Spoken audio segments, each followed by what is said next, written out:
Sa pagpapatuloy, binabasa ni Cain ang libro na iniwan ng unang hari na si Yuya. Totoo ang kutob ni Cain na Japanese si Yuya, banihaji ni Yuya kung paano siya napunta sa mundong ito, na aksidente si Yuya at na-reincarnate sa bagong mundo, ngunit hindi nagbago ang mukha ni Yuya, di katulad ni Cain, may tumatawag kay Cain, nagulat siya at dumating sila Telestia at Silk, tinanong ni Telestia kung ano ang binabasa ni Cain, at sabi ni Silk na baka nag-aaral si Cain dahil palapit na ang entrance exam, sinabayan na lang ni Cain at sumang-ayon siya, gusto ni Silk na mag-aral kasama si Cain, nainggit si Telestia at gusto rin niya, nag-aaway silang dalawa, nang biglang tumayo si Cain at sinabing na marami pa siyang kailangan gawin, tinanong nila Telestia at Silk kung pwede ba siya bukas, na sinabi naman ni Cain na mas marami siyang gagawin bukas, at dali-dali siyang umalis, napabuntong hininga si Cain nang dumating si Tijuana, at niyaya siyang makipaglaban bukas, tumanggi si Cain at tumakbo palabas ng palasyo, ito pala ang araw na pinakakahintay ni Cain ang ika-12 taong gulang niya, ang panahon na pwede na siyang mag-register bilang adventurer.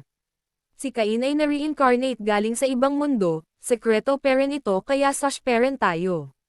Dumating si Cain sa guild building ng Royal Capital, at may nakasalubong siyang adventurer, at tinanong kung ito ba ang unang beses niya sa guild, sumang-ayon si Cain at sinabi niya na magre-register siya bilang isang tunay na adventurer, pinaalalahanan ng lalaki si Cain na isa lang ang kanilang buhay kaya kailangan niyang mag-ingat, at umalis na ang lalaki, sinabi ni Cain sa sarili na parang pamilyar sa kanya ang pulang buhok ng lalaki, nag-register na si Cain para maging tunay na adventurer, at G ang rank na nakuha niya, nagpakilala ang babae na si Retia, at sinabihan na maging maingat, may 3 adventurer ang lumapit sa kanila, at hinaharas si Retia, at sinabihan si Cain na hindi siya nabibilang sa guild, sinipa si Cain ng isa sa mga adventurer at umilag si Cain gamit ang teleportation, nagalit ang isa at sumugod, umilag ulit si Cain, nagalit silang 3 at sumugod ang 2 ulit kay Cain, inilagan ulit ni Cain, ang sumipa kay Cain ay nababalak humugat ng espada, pinigilan siya ni Cain, at dumating ang lalaking may pulang buhok, at tinulonggan si Cain, sikat pala na adventurer ang lalaki ang pangalan niya ay Claude, natakot ang 3 at umalis. Nagpasalamat si Raita at Cain kay Claude, sinabi ni Claude na pinigilan niya ang 3, hindi dahil para kay Cain, ngunit para sa kanilang 3, dahil nakita ni Claude na malakas si Cain, tinanong ni Claude ang pangalan ni Cain, binagay ni Cain ang kanyang pangalan, at hindi kasama ang apelyido niya, sinabi ni Claude na tatandaan niya ang pangalan ni Cain, at binilhan ng inumin ni Claude si Cain, umupo sila at nag-usap, sinabi ni Claude, na sa nakita niya, alam niyang nagsasanay si Cain, at sinabi ni Cain na simula ng bata pa siyang nagsasanay, at ang nagturo sa kanya ay mga tutuong adventurer, na ikinagulat ni Claude, ni-welcome ni Claude si Cain sa pagiging adventurer, tinanong ni Cain si Claude kung ano ang Ice Flame, sagot ni Claude na ito ang pangalan ng kanilang party, at galing ang pangalan dahil ang gamit niya ay Flame Sword, at Ice Magic naman ang gamit ng asawa niya, namangha si Cain, pinayohan ni Claude si Cain na humanap ng partner para marami siyang matapos na quest at tumaas ang kanyang rank, pinakita ni Claude ang kanyang gold card at isa siyang A-rank na adventurer, namangha ulit si Cain sa kanya, sinabi naman ni Claude na malayo pa siya sa unang hari na SS ang rank, at ang kulay ng card ng SS rank ay black, dagdag pa niya na mas maganda ang gold, pinalo si Claude ng staff sa likod, kanina pa pala hinahanap si Claude ng kanyang asawa, ipinakilala ni Claude ang kanyang asawa si Lina, sinabi ni Lina na umalis na sila para sa isang quest, nagpakilala si Cain, at sinabi na niligtas siya ni Claude, natuwa si Lina at sinabi na ang cute ni Cain, dagdag pa niya na tutulungan niya si Cain, nagpasalamat si Cain, sabi ni Claude na nakakabaliw ang husay sa kabila ng itsura niya, pinalo ulit si Claude ni Lina, at kinaladkad si Claude palabas. Tinitignan ni Cain ang mga quest para sa mga G-rank na adventurers, ngunit nadismaya siya dahil sobrang dadali lang nito, tulad ng paglilinis at transportasyon ng kargamento, hinahanap niya ng quest na nakikipaglaban sa halimaw, nakakita siya ng quest para sa Goblin Extermination sa kagubatan sa silangan, at malaki din ang pabuya. Kinuha ni Cain ang quest at lumabas na siya, nang dumating si Tijuana at Diem, sabi ni Diem na magsasanay ang mga knights sa labas, tinanong ni Tijuana kung anong ginagawa ni Cain doon, sagot naman ni Cain na nag-register siya bilang adventurer at pupunta siya sa pinakaunan niyang quest, sabi ni Tijuana na sasamahan niya si Cain, nagulat si Cain, tumutol si Diem at sinabi na paano na ang pagsasanay ng mga knights, nagalit si Tijuana at sinabing, Anong klase siyang asawa kung di niya susuportahan si Cain, at dagdag niya na si DM na bahala sa pagsasanay nila, balak na tumakas ni Cain, ngunit nahuli din siya at ikinaladkad ni Tijuana. Naglakbay na sila Tijuana at Cain, namumula ang pisngi ni Tijuana dahil silang dalawa lang ang naglalakbay, at kinaladkad si Cain papasok sa gubat, gumamit ng search si Cain para malaman kung nasaan ang mga goblins. Binilisan ni Tijuana ang takbo at nagpahabol kay Cain tulad ng sa isang teleserye. Dumating sila sa lugar na kung saan nakita ni Cain ang mga goblins gamit ang kanyang search, may mga wasak na gamit at karwahe, may nakita din silang mga goblin, at may isang taong walang malay.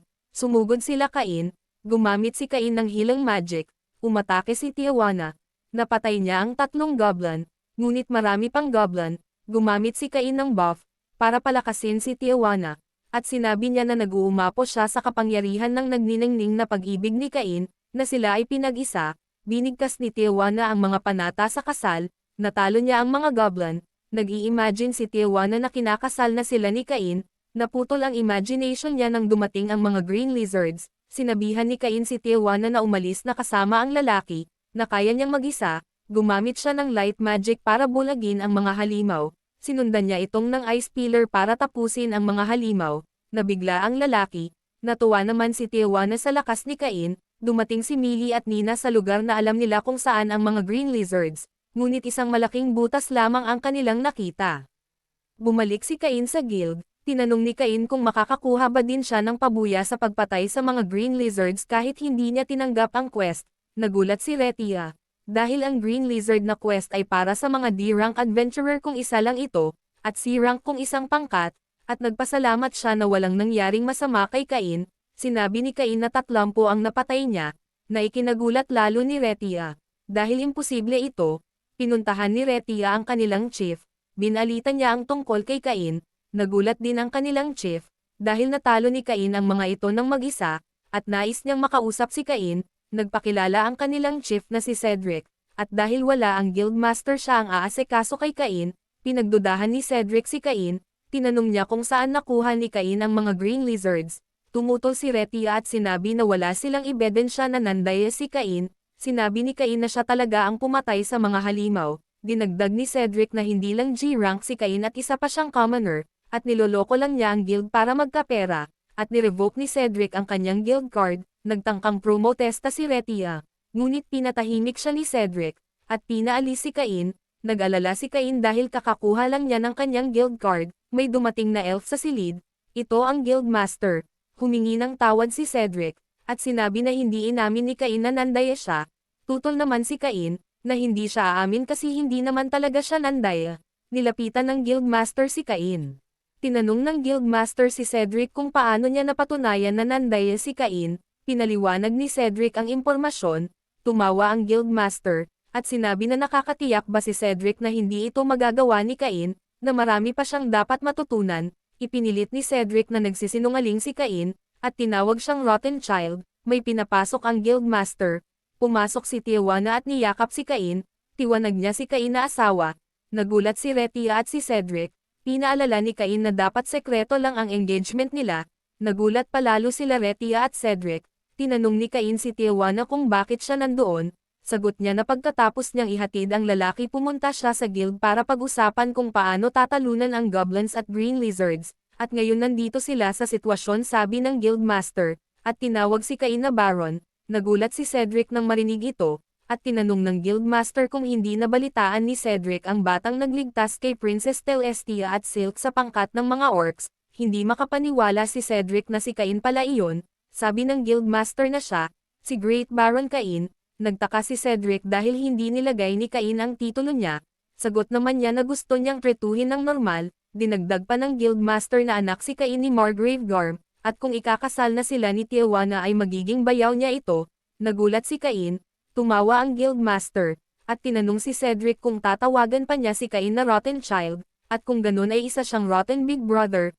Humingi ng tawad si Cedric na hindi niya alam, tinanong ni Cain kung pag-iinsulto ba ng noble ay isang krimen. Sagot ni Tijuana na ang commoner na ng insulto sa noble ay pwedeng bitihin, pinatawad ni Cain si Cedric, dagdag niya dapat maging maingat si Cedric sa susunod, nangako si Cedric na hindi na niya uulitin, Tinanong ni Cain ang Guildmaster kung tatanggapin ba nila ang mga Green Lizards. Sagot ng Guildmaster na oo at inutosan si Retia. Dagdag niya na pambihira ang ginawa ni Cain at tinaas ang rank niya sa C. Tumutol si Tijuana at pinaalam sa kanya na sa edad na 10 ay natalo ni Cain ang isang Red Dragon, at mas malakas pa si Cain sa kanya. Nagulat na naman sila Retia at Cedric. Nag-isip ang Guildmaster, at sinabing bago ka ma-promote sa rank B ay kailangan mong makatalo ng mga bandits. Dagdag pa niya na wala sigurong tutol kung e-promote niya si Cain sa A-rank na adventurer. Nagulat na naman sina Retia at Cedric, dahil na-promote si Cain sa una niyang araw. Sabi ng Guildmaster na kailangan peren ni Cain talunin ang mga bandits. Tanong kung ayos lang ba na hulihin niya ang mga bandits at dalhin sa kanila. Sumang-ayon naman ang Guildmaster. Inutosan ng Guildmaster sina Retia at Cedric na gawing opisyal ang pagka-promote ni Cain. Lumabas sa silid ang dalawa. Humingi ng tawad ang Guildmaster sa pagtrato sa kanya. Sagot ni Cain na hindi na kailangan humingi ng tawad. Sabi ng Guildmaster na napakabait ni Cain, at noong una ay tutol siya sa engagement nila ni Tijuana. Ngunit ito ay nag-iba nang makilala niya si Cain. Dagdag niya na medyo informal si Tijuana, at bantayan niya ito. Tumutol si Tijuana at sinabing naghahanap lamang siya ng malakas na kalaban. Sabi ng Guildmaster na pinilit niya si Cain na magpakasal sa kanya. Sagot naman ni Tijuana na hindi, at gumanap sa unang magkasanib na gawain ng pag-ibig, na ito ang simbolo ng kanilang pag-ibig. Sinabi ni Cain na mali ang pagkakasabi ni Tijuana, at iba ang maiisip ng kanyang kapatid. Sagot naman ng Guildmaster na huwag mag-alala si Cain dahil kilala niya si Tijuana. Nagpasalamat si Cain, dahil maunawain na kapatid ang Guildmaster. Pinapanood pala ng mga Diyos si Cain, at sinabi ni Reno hindi nagbago si Cain, na nagdulot siya ng panibagong kabuluhan. Dagdag niya na sobra talaga ang level 10 na proteksyon na binigay nila. Sagot naman ni Zenom na ayos lang, dahil kailangan nilang maging pinakamalakas si Cain. Tinanong ni Sarnos si Zenom kung may dahilan ba kung bakit gusto niya na maging malakas si Cain. Sagot ni Zenom na dahil malapit na masira ang seal ni Aaron. Nagulat ang ibang mga Diyos. Sabi nila na kapag bumalik si Aaron ay magugulo ang mundo. Dagdag ni Zenom na 300 taon na ang nakalipas ng masil si Aaron, at hindi nila alam ang mangyayari. Sabi ni Bella na kailangan talaga nilang maging malakas si Cain, o mawawala ang kasaganaan na kanilang nakamit. Tanong ni Sarnos kung paano nila sasanayin si Cain para maging malakas. Sinabi ni Zenom na may taong nagtatago na pwedeng sanayin si Cain upang lalo pa siyang lumakas. Kinalaunan, sa isang silid, mag-aaral ng sabay sina Cain, Telestia at Silk, at gusto nila Telestia at Silk na turuan sila ni Cain, nang dumating si Tijuana, at sinabi na nag-date na sila sa gubat. Ngayon sa tabing dagat naman, nagalit sila Telestia at Silk sa narinig. Sinabi nila na kailangan niyang turuan sila ng mabuti, at pinaluhod si Cain. At dyan nagtatapos ang ating episode. Pagpapatuloy, kakagising lang ni Cain, nang biglang pumasok si Sylvia, at sinabi na hindi niya nagising ng maaga si Cain sa araw ng entrance exam sa academy. Sagot naman ni Cain na marami pa siyang oras. Bigla siyang niyakap ni Sylvia, at sinabi na kailangan na niya mag-almusal. Tumatakbo sila Cain at Sylvia at humingi ng tawad si Sylvia dahil sa kanya baka mahuli si Cain, at pagsisihan niya itong habang buhay. Umiyak si Sylvia. Sagot naman ni Cain na ayos lang, at hindi siya mahuhuli. Gumamit si Cain ng teleport papunta sa harap ng academy.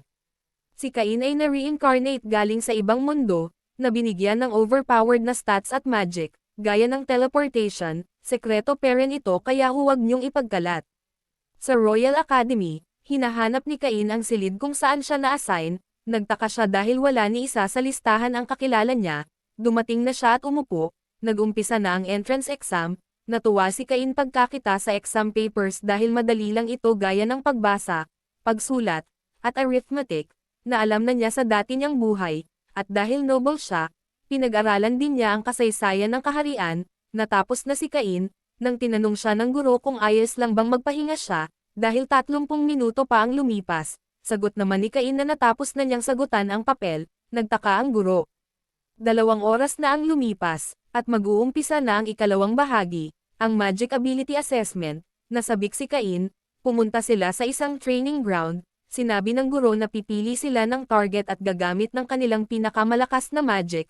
Tinanong ni Cain kung pwedeng bang gamitin nila ang kanilang buong lakas. Sagot naman ng guro na oo. Dahil may defense magic ang academy, at nag-umpisa na ang Magic Ability Assessment, may mga batang gumamit ng fireball. Nagulat si Cain dahil ang hina ng mga ito. balak sana niyang gamitin ang Inferno skill pero mukhang delikado ito, si Cain na ang susunod, gumamit si Cain ng Fire Bullet gamit ng buo niyang lakas, nagulat ang guro, at tumira si Cain, nawasak ang target at ang pader, pati na ang gubat sa likod, tinanong ng guro si Cain kung ano ang nangyari, sagot naman ni Cain na gumamit siya ng Fire Bullet, nagulat ang guro dahil walang beginner magic na ganun kalakas, siniguro ng isang guro na walang tao sa likod ng pader, at dahil hindi na magagamit ang lugar, pinapunta na sila sa swordmanship exam, humingi ng tawad si Cain.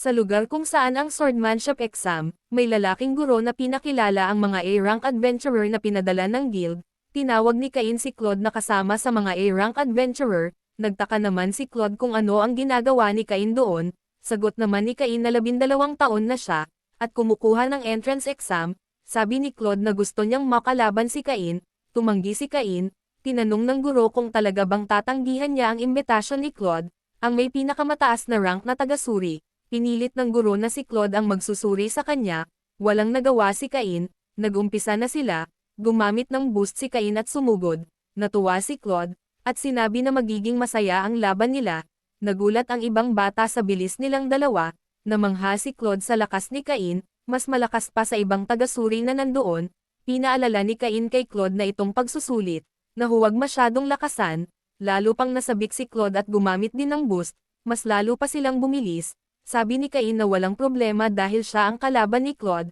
at sinabi na kung ang ibang bata ito siguro basag na ang buto nila, pinatigil ng instructor ang laban nila, nagalit ang guro dahil sa pinakita nila, na nalante ang ibang bata sa kinatatayuan nila, sinabi ni Claude na masyadong nasubraan at yun lang muna sa araw na ito, binulungan ni Claude si Cain na kukuha sila ng quest at doon sila maglalaban, gustong tumanggi ni Cain kung maari, tinanong siya ni Claude kung bakit ayaw niya, lumapit sa kanila ang guro, at sinabi na tapos na ang pagsusulit, nakita na niya ang kayang gawin ni Cain, pinauwi si Cain, at babalik lang siya sa araw ng announcement kung sino ang mga nakapasa, humingi ng tawad si Cain, at galit niyang tinitigan si Claude, ngunit hindi siya pinansin ni Claude.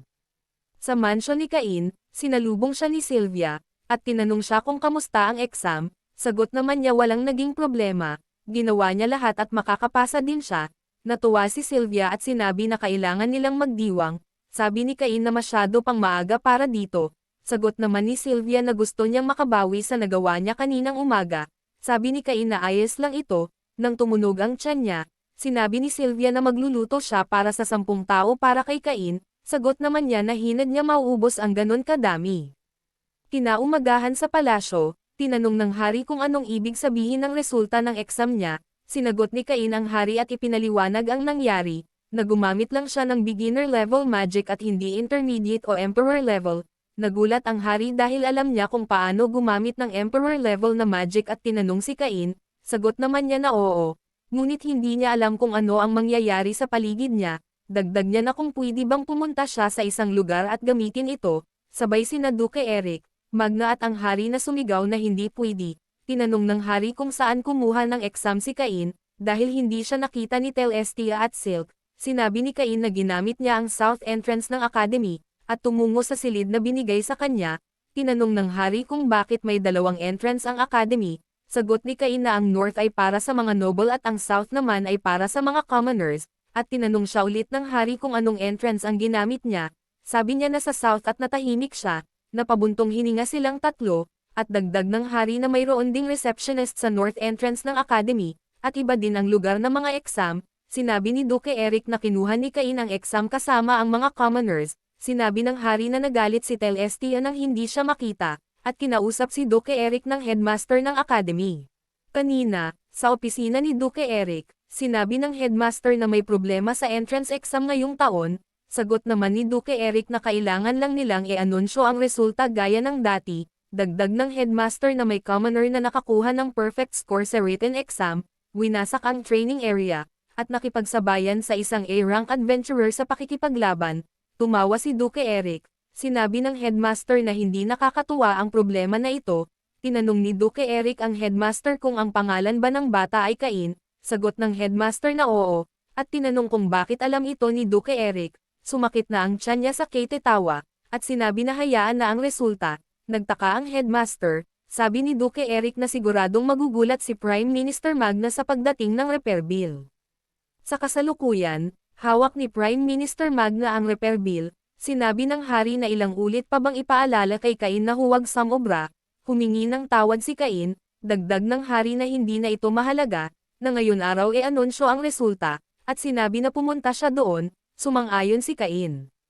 Sa academy, nakasulat ang mga nakapasa sa exam, hinahanap ni Cain ang kanyang numero 285, dumating si Silk at binalita kay Cain na siya ang top sa klase, pangalawa si Teles, at pangatlo siya, lumapit si Silk, at bumulong kay Cain na alam niya ang nangyari, at isa itong malaking, oops, sinabi din niya na wala si Teles ngayon, pero nagalit si Teles nang hindi niya makita si Cain sa araw ng exam, alam ni Cain na papagalitin na naman siya, dagdag ni Silk na dapat umasa si Cain na makita siya sa kanilang school uniform, at kung wala si Cain sa seremonya, ay paluluhurin siya ni Silk.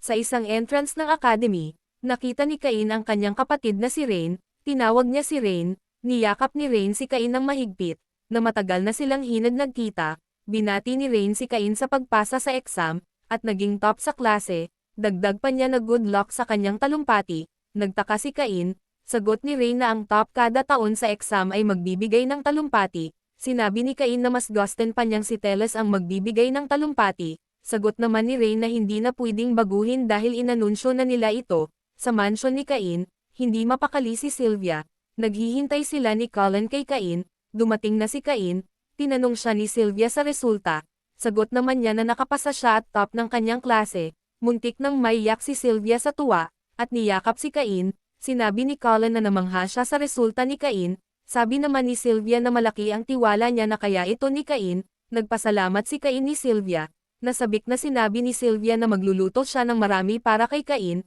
at dali-dali siyang umalis, sagot naman ni Cain na hindi niya ito mauubos, sabi naman ni Colin na masaya lang si Sylvia. Sa araw ng seremonya, sa academy, pumasok si Cain sa north entrance, sa isang silid, nakita niya ang kanyang ama at ina, dumating din sina Teles at Silk, namangha sila Teles at Silk, dahil bagay kay Cain ang kanyang uniform, mag-uumpisa na ang seremonya, at may mga batang nagseselos, at tinanong kung sino ang batang katabi nila Teles at Silk, nagsalita na ang headmaster ng academy, at tinawag si Cain, nagpalakpakan ang mga tao, nagbigay ng talumpati si Cain at nagpakilala sa lahat, sinabi niya kung anong nangyari noong araw ng entrance exam, at nagpasalamat sa academy sa pagpatawad sa kanya at sa pagtrato ng normal, binigkas niya ang mga salita ng unang hari, na lahat ay binigyan ng pantay na karapatan para makapag-aral, at balak niyang maging kaibigan ang mga estudyante sa academy, na hindi inaalala ang kanilang estado ng buhay, nagpalakpakan ang lahat, may isang batang nag-anunsyo na nandoon ang hari at gusto nilang magbigay siya ng kaunting talumpati, nabigla sila Cain,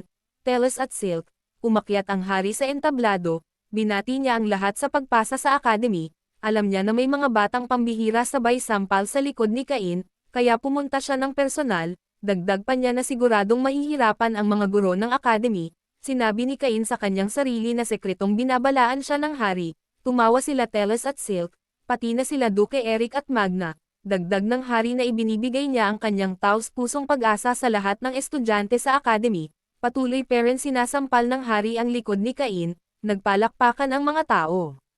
Sa loob ng silid paaralan, tinawag ni Silk si Cain, tinanong nila kung anong nangyari, sagot naman niya na paulit-ulit siyang pinagsabihan ng hari na mag-ingat, tumawa sila Teles at Silk, dumating na ang kanilang guro, at nagpakilala, siya ay si Elka von Portley, sinabi ni Elka na bago magsimula ang klase, kailangan nilang pumili ng course para pag-aralan, dagdag niya na pag-isipan ang kanilang tatahakin, nasabik si Cain at sinabi na adventuring ang kanyang pipiliin, ngunit pinigilan siya nila Telestia at Silk, dagdag pa ni Teles, na dahil isa na siyang baron, kailangan niyang piliin ang nobility course, sinabi naman ni Silk na hindi siya dapat magtampo, dahil pwede niyang pagsabayin ang adventuring at nobility course, natuwa naman si Cain nang marinig ito, at sinabi na ang pipiliin niya ay nobility, adventuring, magic at magic items, tinanong niya sila Teles at Silk kung ano ang pipiliin nila, sagot ni Teles na pipiliin niya ay nobility at internal affairs,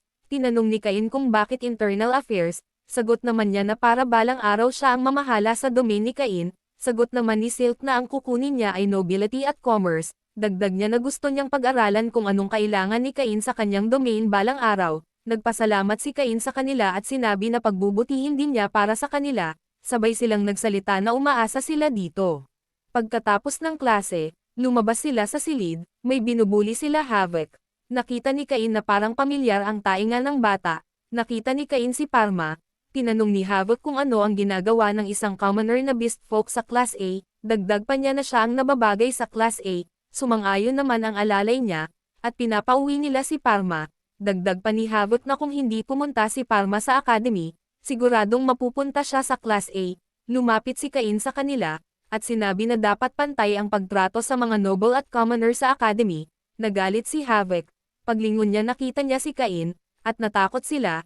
Sabi ni Cain na kahit isang high-rank noble ay walang karapatan na sabihin yon, pero nakaya ni Havoc. Dagdag pa niya na kaibigan niya si Parma.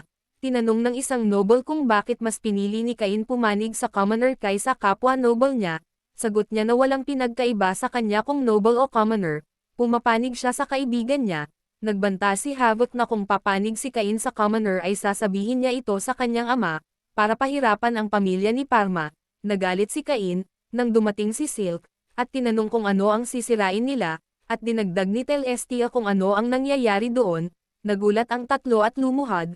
Sinabi ni Telestia na walang mga noble kung walang mga commoner, at kailangan ba niyang i-report ito sa kanyang ama. Humingi ng tawad si Havoc. Sabi naman ni Telestia na hindi dapat sa kanya humingi ng tawad, kundi kay Parma. Humarap silang tatlo kay Parma at Cain, at humingi ng tawad. Nagmamadali silang umalis. Humingi ng tawad si Cain kay Parma dahil natagalan niyang makilala na si Parma ang binubuli nila. Nagpasalamat si Parma kay Cain. Sabi niya na masaya dahil iisa ang kanilang paaralan, at nahiya din siya dahil hindi sila magkaklase. Sagot naman ni Cain na kamangha-mangha na ang A-class, at kung mayroon siyang hindi maintindihan ay puntahan at tanungin lang siya. Natuwa naman si Parma. Lumapit sila Teles at Silk, at sinabi na parang medyo malapit silang dalawa, at kailangan nilang mag-usap tungkol dito. Pinaluhod ni Silk si Cain, at wala siyang nagawa. Sinabi naman ni Telestia na mag-uusap sila ni Parma. Nag-uusap ang tatlo at tumawa. Gustong malaman ni Cain ang kanilang pinag-uusapan, at ito ba'y simula ng isang alyansa, at kung hanggang kailan siya luluhod. May narinig si Cain na tumatawa, at sinabi na isa siyang interesadong bata, gaya ng sinabi ng matanda, at gusto niya si Cain. Nagulat si Cain, sabi ng boses mag-uusap sila. Tinanong ni Cain kung sino siya, dagdag ng boses na sigurado ay namamanhid na ang kanyang paa, at naghihintay siya sa library. Inutosan siyang pumunta doon at mag-uusap sila. Pumunta si Cain sa library. Pagbukas niya sa pinto ay iba ang nakita niya. Na-teleport siya sa loob ng bahay. May nakita siyang lalaking nagtitimpla ng kape. Tinanong siya kung gusto ba niya ng asukal. Oo naman ang sagot ni Cain, at tinanong niya kung sino siya, at bakit may kape sa lugar na ito. Sabi ng lalaki na matagal na siyang naghihintay kay Cain at tinawag siyang Shina Kazuya. Ang pangalan niya sa kabilang mundo. Nagulat si Cain sa narinig.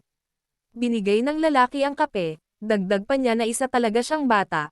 Tinanong niya si Cain kung hindi ba niya ito iinuman, dagdag niya na huwag siyang mag-alala, wala itong lason. Tinikman ni Cain ang kape, at nagustuhan niya ito. Natuwa ang lalaki kay Cain. Sa nakaraang episode, si Cain napunta sa isang lugar, at may isang lalaking nakakakilala sa kanya, hindi lang bilang si Cain kundi pati na ang kanyang pangalan sa kabilang mundo. Sinabi ng lalaki na hindi kailangan maging alerto ni Cain, dahil pinaalam na sa kanya ni Zenom at iba pang Diyos na na-reincarnate siya. Nagulat si Cain at tinanong ang lalaki kung nagkita ba sila ng mga Diyos. Sagot naman niya na oo. Nagpakilala ang lalaki bilang si Yuya Terra Hirasawa Espert, o Yuya Hirasawa. Biglang napatayo si Cain nang marinig ito, at tinanong kung siya ba talaga ang unang hari. Dagdag pa ni Cain na nabasa niya ang librong isinulat niya tungkol sa Emperor level na magic. Ngunit 300 taon na ang nakalipas. Tinanong niya si Yuya kung isa ba siyang multo at tinignan ang ilalim ng mesa. Tumawa si Yuya at sinabi na pwedeng gamitin ni Cain ang judgment para malaman ang totoo. Tanong niya kung okay lang ba. Tumanggaw naman si Yuya. Binuksan ni Cain ang status window at nakita niya na isa siyang God of Creation. Fabnil pala ang lugar kung saan sila, at ito ay nilikha ni Yuya. Dagdag pa niya na kahit 300 taon na ang nakalipas ganon pa rin ang lugar. Alam natin na si Cain ay na-reincarnate bilang isang noble, na may pinakamalakas na stats, pero mukhang mali tayo. Pinaupo ni Yuya si Cain para mapaliwanag niya kung bakit siya pinatawag sa Fabnil. Sabi niya na hiniling nila Zenom na sanayin niya si Cain. Nagtanong si Cain kung bakit. Nahihirapan na nga siya dahil napakalakas na niya. Sinabi ni Yuya kay Cain na subukan niyang kunin yung biskwit na hawak niya. Sinubukan ni Cain, ngunit mas mabilis pa si Yuya kaysa kanya. Dagdag ni Yuya na hindi pa niya kaya. Tinanong ulit ni Cain si Yuya kung bakit kailangan niyang maging malakas. Sagot ni Yuya na dahil may isang taong kailangan niyang labanan, at ang taong iyon ay ginawa na lahat ng tao sa mundo na mag-away at magpatayan. Tinanong ni Cain paano niya ito nagawa. Sagot ni Yuya na simple lang, gumamit siya ng oracle para maghasik ng kawalan ng tiwala sa ibang bansa at itanim ito sa isip ng mga tao para mag-away sila. Ang pangalan ng kailangan kalabanan ni Cain ay si Aaron, ang evil god. Dagdag pa ni Yuya na gawa nila ng mga kasama niya na seal siya 300 taon ang nakalipas, pero kailan lang ay lumuwag ang seal na ito, kung wala silang gagawin ay makakatakas si Aaron. Tinanong ni Cain kung bakit hindi pwedeng i-reseal ni Yuya si Aaron. Sagot ni Yuya na hindi, dahil Diyos na siya ng Fabnil. Dagdag niya na gaya ng 7 Diyos, hindi siya pwedeng makialam sa mundo, at siya na ang bahala dito. Sabi din niya na makakatulong ang dati niyang buhay sa kanya. Tinanong niya kung ano ang ibig sabihin ni Yuya. Hinawakan ni Yuya ang kamay ni Cain at nag-teleport sila sa dagat. Nagulat si Cain. Sinabi ni Yuya na simula ngayon siya na ang guro ni Cain at binigyan siya ng espada, at kung makompleto niya ang gawain ay sasabihin niya ang lahat. Nag-teleport si Yuya. Sumigaw si Cain na gusto niyang malaman ang ibig sabihin ni Yuya tungkol sa dati niyang buhay. Bumalik si Yuya at may binigay kay Cain na parang compass, at sinabi na kailangan niya sundan ito. At darating siya sa mansion kung saan sila kanina, at kailangan niyang magpa-level up, dahil sa mundo na iyon, si Cain ay lower mid-level, kailangan niya na maging level 600 para magkaroon siya ng pagkakataon laban kay Aaron. Sabi ni Cain na nasa level 300 lang siya ngayon. Dagdag ni Yuya na medyo matatagalan si Cain at pinagbawalan siya gumamit ng teleportation magic. Tanong naman ni Cain na paano na ang pag-aaral niya. Sagot naman ni Yuya na hindi niya kailangan mag-alala, dahil ang isang taon sa Fabnil ay isang araw sa labas. Nagpaalam na si Yuya. Sabi ni Cain na wala siyang magagawa at sumugod patungo sa gubat. Sa loob ng gubat maraming halimaw ang nakalaban ni Cain, at naging mas determinado siya na magpa-level up. Sa mansion ni Cain, binuksan ni Sylvia ang pinto. Akala niya si Cain ang dumating. Nakita niya na si Celestia, Silk at mga sundalo ang nasa labas. Humingi ng tawad si Sylvia sa dalawa. Tinanong ni Silk kung nakabalik na ba si Cain. Sagot ni Sylvia na hindi pa simula kahapon. Sabi ni Silk na dahil hindi nila nakita si Cain sa academy ay akala nila na nasa mansion si Cain. Nag-alala si Sylvia dahil baka na-aksidente si Cain, o baka na-kidnap, o baka nakulong. Sabi naman ni Celestia na siguradong ayos lang siya, dahil siya si Cain. Pumasok si Celestia sa loob para hintayin ang pag-uwi ni Cain. Sa Fabnil, hawak si Cain ng isang halimaw, at naisip niya na baka hindi na siya makabalik. Gumamit siya ng magic at pinatay ang halimaw. Nawawalan na ng pag-asa si Cain na makaalis pa sa gubat. Ilang buwan na rin siyang hindi makatulog, at ayaw na niyang mag-isip. Sabi niya sa sarili na hindi na niya kaya. May narinig siyang boses. Pumunta siya kung saan galing ang boses. May nakita siyang hayop na parang lobo. Balak niyang patayin ang hayop para hindi na ito maghirap. Nang maalala ni Cain ang nangyari sa kanya dati, humingi siya ng tawad sa hayop, na gusto lang niyang protektahan ito. Gumamit siya ng healing magic kahit mababa na ang kanyang magic. Hinimatay si Cain. Paggising ni Cain nakita niya na pinoprotektahan siya ng lobo. Tumalon kay Cain ang lobo at dinilaan ang kanyang mukha. Natuwa si Cain. Tinanong niya kung gusto bang sumama ng lobo dahil pareho silang nag-iisa.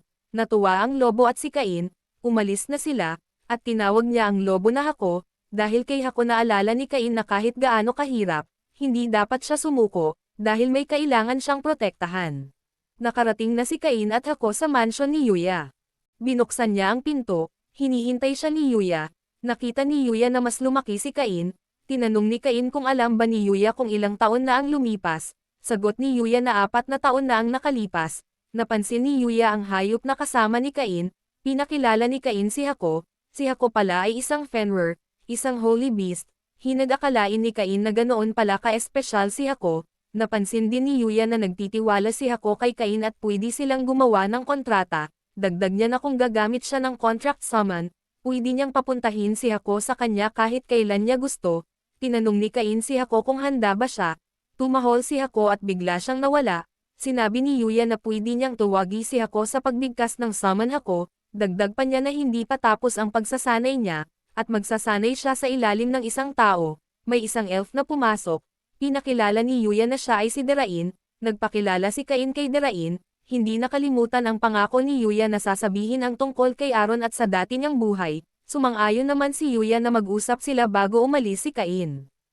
Sabi ni Derain na hindi pa malakas si Cain, na mas malakas pa si Yuya sa kanya, at mas malakas pa si Aaron kaysa kay Yuya.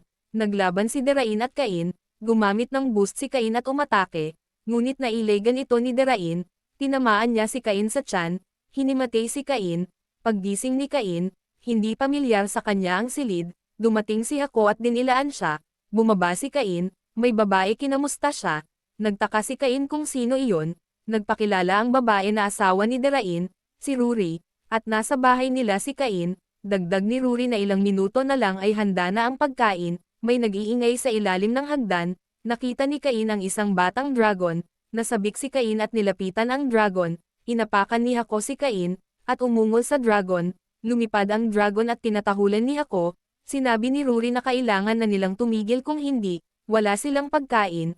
Umiyak si Cain dahil matagal na siyang hindi nakakain ng masarap, natuwa naman si Ruri, naalala ni Derain na sinabi sa kanya ni Yuya na 4 na taong mag-isa sa gubat si Cain, dagdag niya na kumain lang siya ng mabuti, sabi naman ni Ruri na sa bahay muna nila titira si Cain kaya makakatikim siya ng luto niya, nagpasalamat si Cain.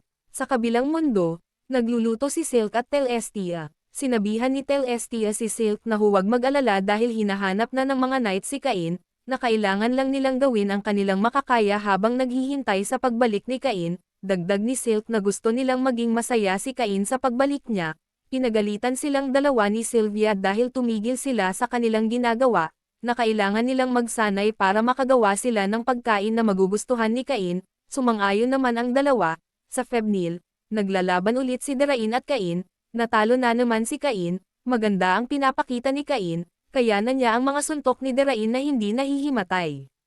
Isang taon na ang lumipas, nagsasanay si Derain at Cain, tinamaan si Cain ng sipa at bumagsak siya, pinapatayo siya ni Derain at pinaalala na mas malakas pa si Yuya sa kanya, naalala ni Cain ang araw na unang nagkita sila ni Derain, sabi ni Yuya na si Aaron ay dating god of amusement sa mundo ni Zenom, nagulat si Cain at sinabi na 8 pala ang Diyos dati. Dagdag ni Yuya na ang dahilan kaya walang entertainment sa mundo nila ngayon ay dahil wala na si Aaron, gumamit si Arrow ng Oracle para palahukan ang mga inosenteng tao sa isang death game, kaya siya pinalayas sa realm ng mga Diyos, at kung babalik si Aaron ay babalik din ang death game, tinanong ni Cain kung paano niya mapipigilan si Aaron, sagot naman ni Yuya na kailangan niyang maging malakas, para protkan ang mga taong mahalaga sa kanya, sumugod si Cain gamit ang espada at nagpatuloy ang paglalaban nila ni Derain.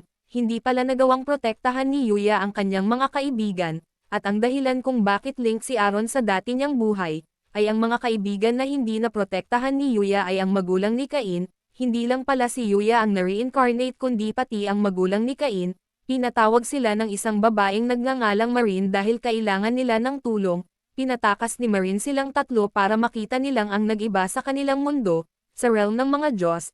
Humingi ng tulong ang 7 Diyos sa kanilang tatlo dahil hindi sila pwedeng direktang makialam, may binigay ang mga Diyos na isang orb, nilabanan nila si Aaron, hindi tinablan ng Inferno Magic si Aaron, sabay na sumugod si Yuya at si Seiya, napurohan si Aaron sa mga atake nila, gumamit ng magic si Aaron, at tinamaan si Megumi, at hindi gumana ang healing magic ni Marine, nagalit si Seiya at sumugod, gumamit siya ng overload, nabigla si Aaron, pero natusok ni Aaron si Seiya. Ginamit ni Yuya ang orb na binigay ng mga Diyos para matalo si Aaron. Sa kasalukuyan, dahil sa nalaman niya, nagsikap si Cain na maging malakas para protektahan ang mga tanong mahalaga sa kanya, nagamit niya ang overload skill at natalo niya si Derain, natapos na ang pagsasanay nilang dalawa, nagpasalamat si Cain kay Derain, dali-dali siyang bumalik sa mansion para hanapin ang kanyang magulang, nakita niya si Yuya nakaluhod sa harap ng 3 puntod, sinabi ni Yuya na palaging nag-aalala sa kanya ang magulang niya, at naghahanap sila ng paraan para makabalik sa kanya, nalaman ni Cain ang totoong nangyari sa magulang niya, at nagpasalamat din siya kay Yuya sa pagbantay sa magulang niya, nagpasalamat din si Yuya kay Cain, at pinakita ang biskwit, nakuha na ito ni Cain, sinabi ni Yuya na lumakas na si Cain, sagot naman ni Cain na dahil ito sa kanya, at nagpasalamat ulit si Cain, sinabi ni Yuya na wala siyang ginawa, at dahil ito sa kasipagan niya, niyaya ni Yuya si Cain na magkape, tumanggi si Cain dahil gusto na niyang bumalik sa kabilang mundo, at nagpaalam, pinigilan siya ni Yuya, dahil tumanda siya ng 5 taon sa Fabnil, at binalik si Cain sa pagiging bata. Pinasama din ni Yuya si Hako kay Cain, dumating si Derain at gustong ipasama ang baby dragon sa kanya, gumawa ng summoning contract si Cain at ang dragon na si Jin, nagpasalamat muli si Cain sa dalawa, sinabi ni Yuya na bisitahin din sila paminsan-minsan, nagpaalam na si Cain, nang paalis na siya, may ipinabibigay si Yuya sa Sahari, sabi ni Derain na magiging mas malakas pa si Cain sa kanilang dalawa, sumang-ayon naman si Yuya, at dahil may mas higit na kailangang protektahan si Cain, at siya mismo ay protektado ng maraming tao, dumating si Cain sa kanyang mansion, umiyak si Sylvia nang makita siya, humingi ng tawad si Cain sa kanila, sabi naman ni Celestia na alam nilang babalik rin siya kaya nagluto sila ng cookie para sa kanya sa tulong ni Sylvia, umiiyak si Cain habang kumakain ng cookies, at ni-welcome home nila Celestia at Silk si Cain. At dyan nagtatapos ang ating episode, salamat sa sa pagpapatuloy, binigay ni Cain ang sulat ni Yuya para sa hari. Nabigla ang hari at tinanong si Cain kung nakasama niya ba talaga ang unang hari. Sagot naman ni Cain na oo at lumikha ng sarili niyang mundo at siya ang God of Creation sa mundo na iyon, hindi makapaniwala si Magna. Pinakita ni Cain ang katana ni Yuya, nakilala nila ang katana, at naniwala sila na nakasama ni Cain si Yuya. Dagdag ng hari en abasi sa sulat, sinanay ni Yuya si Cain, sagot ni Cain na oo at napakahirap ng pagsasanay niya. At ibinihaji ni Cain kung ano ang nangyari sa kanyang pagsasanay, dagdag niya na loob ng 5 taon nagsanay siya mula umaga hanggang gabi, nabigla ang hari sa sinabi ni Cain at tinanong kung paano nangyaring 5 taon siyang nagsanay, tumawa si Duke Eric, at sinabi na nakakatuwa parent si Cain kahit 5 taon na ang lumipas, dagdag niya na may notice na pinadala ang Adventurers Guild, nakalimutan pala niyang tumanggap ng quest para maka-advance siya sa A-rank, dagdag niya na kung hindi ito gagawin ni Cain, makakansela ang kanyang registration, nagulat sa balita si Cain. Alam natin ang sekreto ni Cain na reincarnate siya at binigyan ng overpowered na stats ng mga Diyos, ngayon kailangan niyang gawin ang quest para hindi makansela ang kanyang registration. Sa guild building, binisita ni Cain ang guild master, tinanong ni Cain ang guild master tungkol sa pagkakansela ng kanyang registration, sinabi ng guild master na nag-alala siya dahil hindi kumuha ng kahit na anong quest si Cain. Humingi ng tawad si Cain, sabi niya na wala na siyang masyadong oras simula noong nag-aaral na siya, at may mga ibang bagay na nangyari sa kanya, sabi ng guildmaster na nag-alala si Tijuana, dahil hindi niya sinabi kung saan siya pumunta, dagdag pa niya na dahil sa pagkawala ni Cain hindi siya nakapag-mock battle at baka sumabog ang kinikimkim niyang pag-ibig, tumawa si Cain, at tinanong ulit ang guildmaster tungkol sa kanyang registration, pinaalala ng guildmaster kay Cain, na noong araw na tinaas ang kanyang rank ay may quest siya na dapat kompletuhin, dagdag niya na malapit na matapos ang time limit ng quest na iyon, at kailangan niyang magmadali o makakansela ang kanyang registration. Nakiusap si Cain sa guildmaster, tinanong ng guildmaster kung tatanggapin ba niya ang quest kaagad, nagtaka si Cain, sinabi ng guildmaster na kakanselahin na lang niya ang registration ni Cain, napatayo si Cain at tinanggap ang quest, sinabi ng guildmaster na kailangan ni Cain talunin ang mga bandits.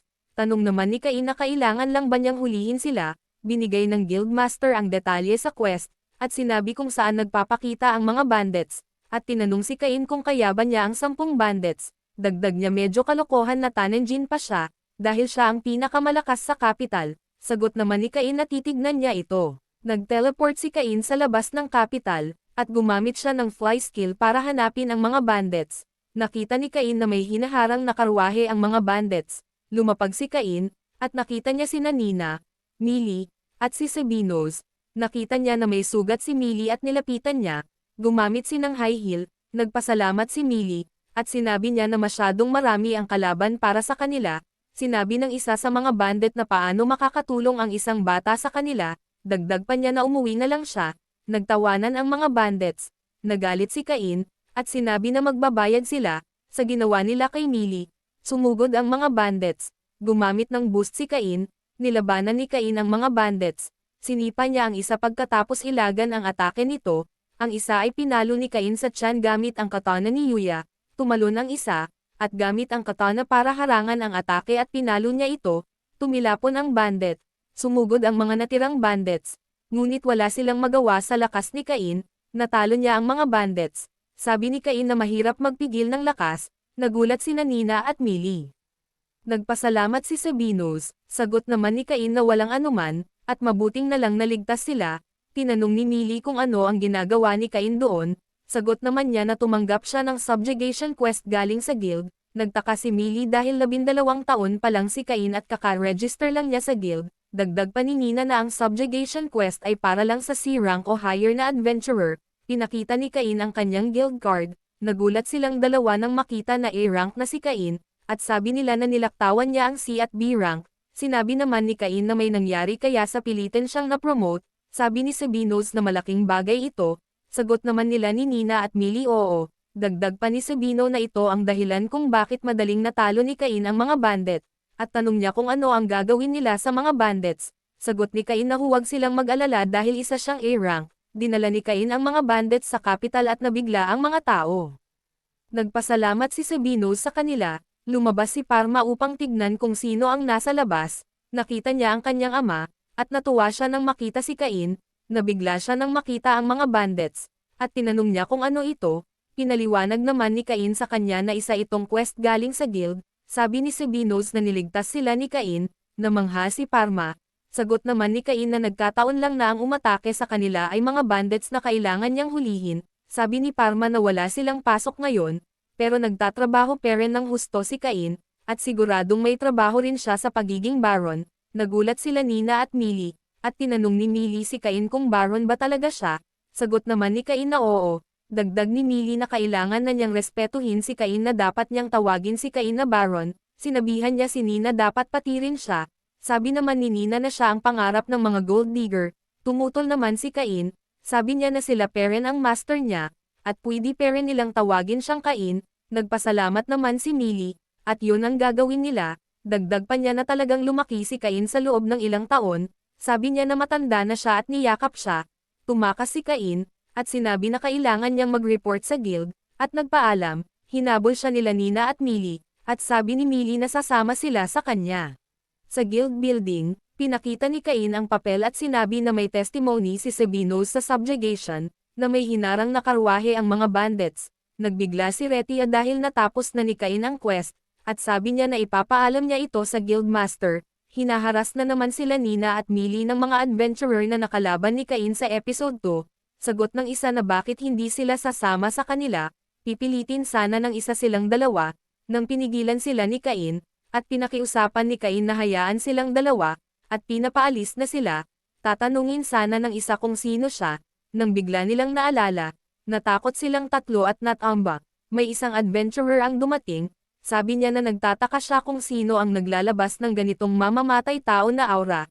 Sabi niya na ikaw pala yan Cain. Tinawag ni Cain si Claude at lumapit siya. Tumakbo paalis ang tatlong adventurer. Dagdag ni Claude na ang ibang mga adventurer ay nahihirapan sa tatlong yon. Sagot naman ni Cain na iniistorbo nila ang mga kaibigan niya. Tinanong ni Claude kung sino ang mga kaibigan niya. Sumagot si Millie na sila. Nagulat si Claude na sila Millie at Nina pala ang tinutukoy niyang mga kaibigan. Tinanong ni Cain kung paano niya nakilala silang dalawa. Sagot naman ni Claude na nakakabatang kapatid niya si Millie. Nagulat si Cain. Tinanong ni Lina kung paano nagkakilala silang tatlo. Sagot naman ni Millie na sila ang instructor ni Cain noong 5 taong gulang pa lang siya.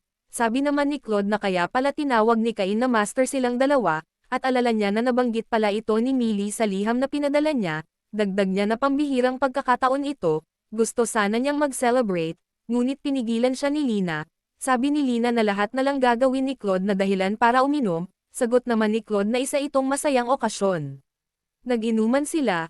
Tinanong ni Claude kung bakit magkasama silang tatlo. Pinaliwanag ni Millie ang nangyari. Dagdag naman ni Nina na A-rank na si Cain. Nagulat si Claude sa narinig, at sinabi na bakit ang bilis na promote si Cain. Ilang araw pa lang siyang nag-register. Sabi ni Claude na hindi dapat siya nabigla dahil sa lakas ni Cain. Dagdag niya na sa lahat ng estudyante siya lang ang nakikipagsabayan sa kanya. Nagulat dito si Millie, dahil naging A-rank si Claude na hindi gumagamit ng magic. Sabi naman ni Nina na hindi normal na anak ng isang Margrave si Cain, na isa na siyang baron. Sinabi naman niya na siya ang pangarap ng mga gold digger. Nagulat si Lina at Claude. Humingi ng tawad si Claude kay Cain, at nakiusap na huwag siyang kasuhan ng pag-insulto ng noble. Sagot ni Cain na hindi niya ito gagawin. Tinanong ni Millie kung paano naging malakas si Cain, nabigla si Cain, dahil hindi niya pwedeng sabihin na sinanay siya ng mga Diyos. Dagdag ni Millie na kahit bata pa siya ay pumapatay na siya ng Red Dragon. Namangha naman si Claude sa narinig. Pinakita din nila Millie at Nina ang magic bag na binigay ni Cain. Tinanong ni Lina silang dalawa kung gaano karami ang pwedeng ilagay dito. Sagot naman ni Millie na hindi niya alam dahil hindi pa ito napupuno. Tinanong ni Lina si Cain kung saan galing ang mga magic bag. Sagot naman ni Cain na ginawa niya ito, at tinanong ni Lina kung gaano karami ang kasya sa magic bag.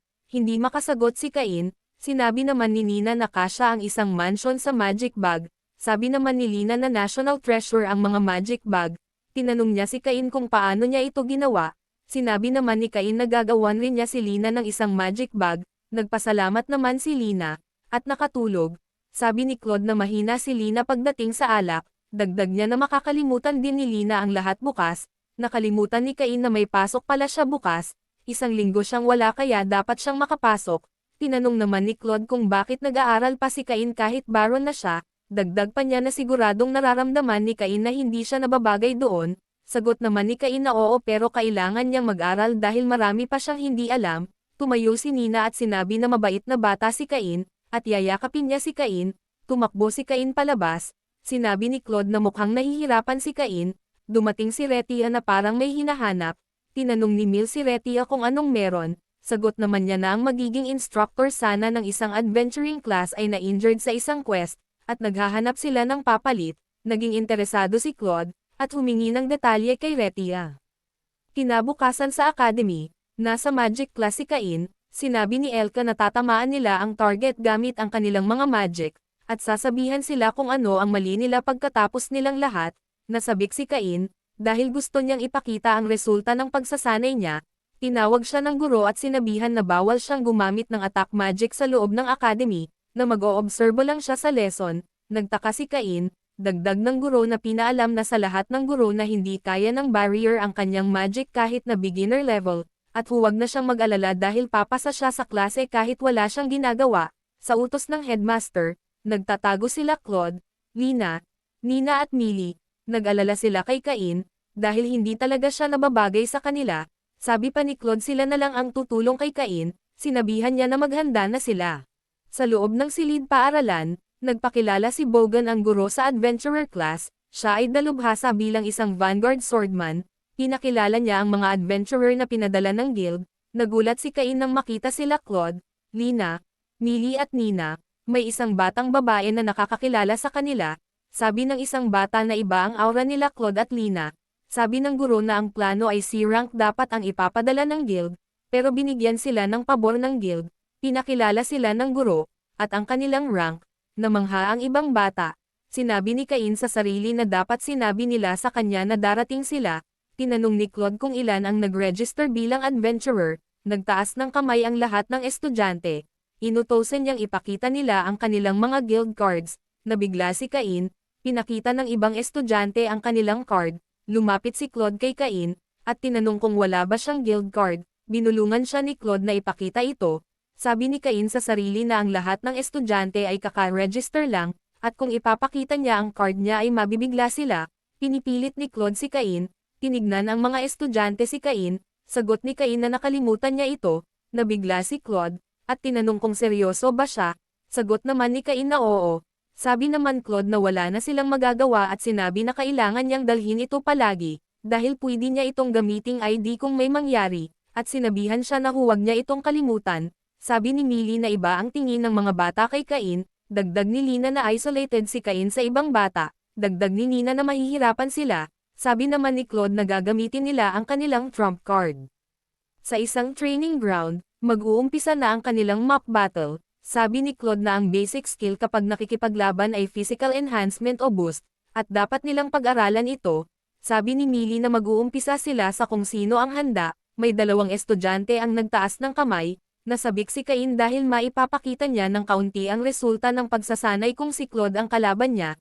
Natalo ni Claude ang isang estudyante at nagpasalamat ito. Gustong sumunod ni Cain, ngunit may estudyanteng tumakbo at nakipaglaban si Claude sa kanya.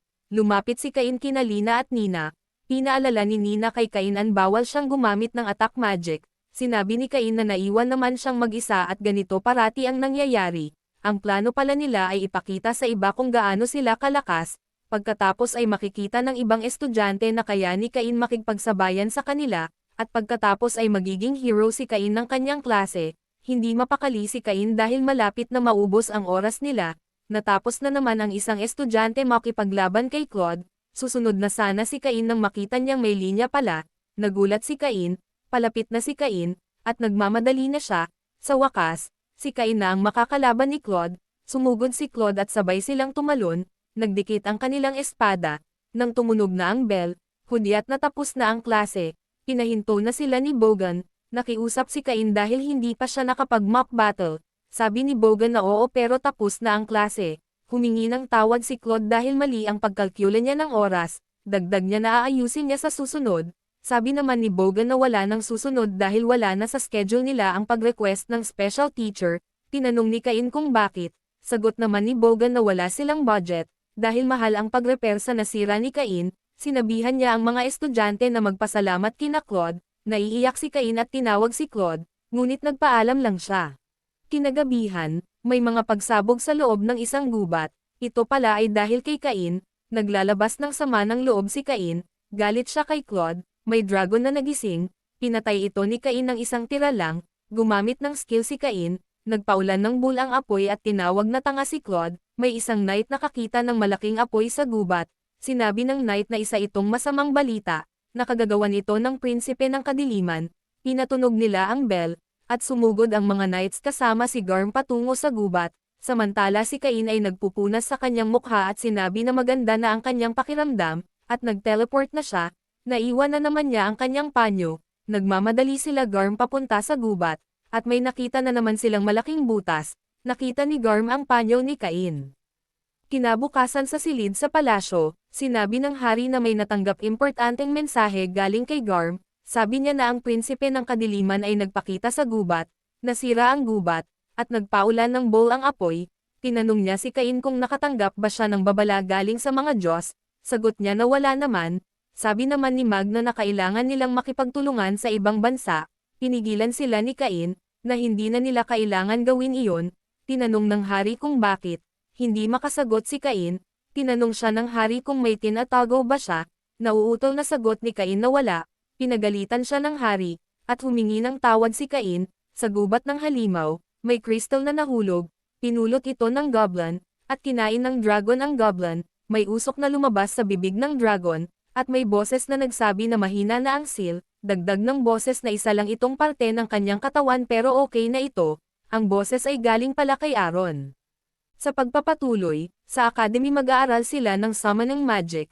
Tinawag ni Elka si Cain. Sumagot si Cain at sinabi na mag-aaral na naman siyang mag-isa ngayong araw. Aalis na sana siya. Nang sinabi ni Elka na pwede siyang sumali kasi hindi attack magic ang kanilang pag-aaralan, natuwa naman si Cain at nagpasalamat. May dinala si Elka na mage sa palasyo para turuan sila. Ang pangalan niya ay Grat. Pinaliwanag ni Grat ang dalawang klase ng summoning magic. Ang una ay nakukuha sa bond ng monster at ng tao at gagawa sila ng contract. Ang ikalawa ay gamit ang summoning circle at gagawa ng contract pagkatapos. Sabi naman ni Cain na ang una klase ay kapaprehan ng ginawa ni Cain kina Hako at Jin. Sabi ni Grat na gagawin nila ang ikalawang klase. Dagdag niya na kahit tagumpay silang nakasummon, kailangan pera nilang magkasundo para makagawa sila ng contract. May binigay na papel si Grat na gagamitin nila para subukang mag-summon.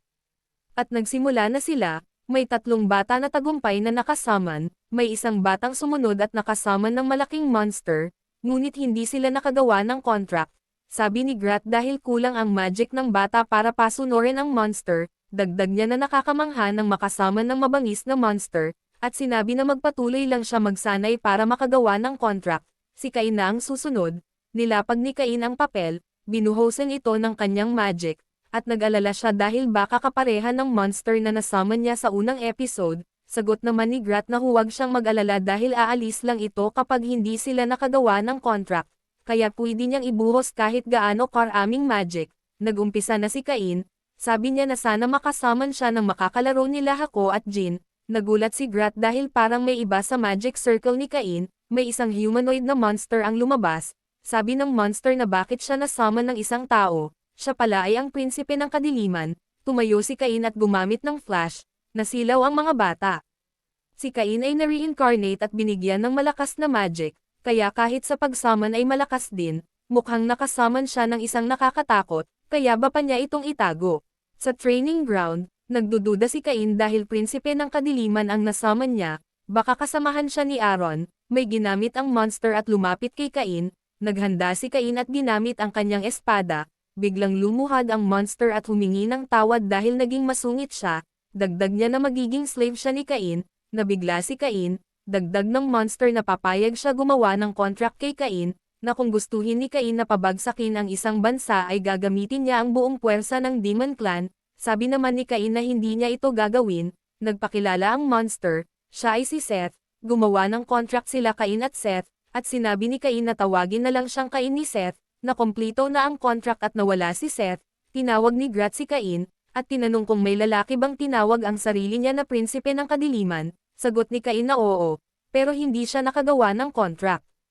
Sa palasyo, sinabihan ni Grat ang hari tungkol sa nangyari sa academy, tinanong ng hari si Cain kung ano ang nasummon niya, humingi ng tawad si Cain at sinabi na ang nasummon niya ay isang demon, pinilit ng hari na magsabi ng totoo si Cain, sagot ni Cain na prinsipe ng kadiliman, nagbigla ang hari, si Duke Eric at si Magna, tinanong ng hari kung ano ang nangyari, dahil alam niya si Cain, sagot ni Cain na gumawa sila ng contract, nagulat ulit silang tatlo, at sinabi ng hari kung narinig ba niya ang pagpipigil sa sarili, at sinabi na kung nagwala ang prinsipe ng kadiliman ay mawawasak ang royal capital sa isang korap lang, humingi ng tawad si Cain, at sinabi na pagkatapos niyang buhusan ng magic ang circle, ay patuloy lang itong hinihila papasok ang kanyang magic, at hindi niya akalain na ganun ang lalabas.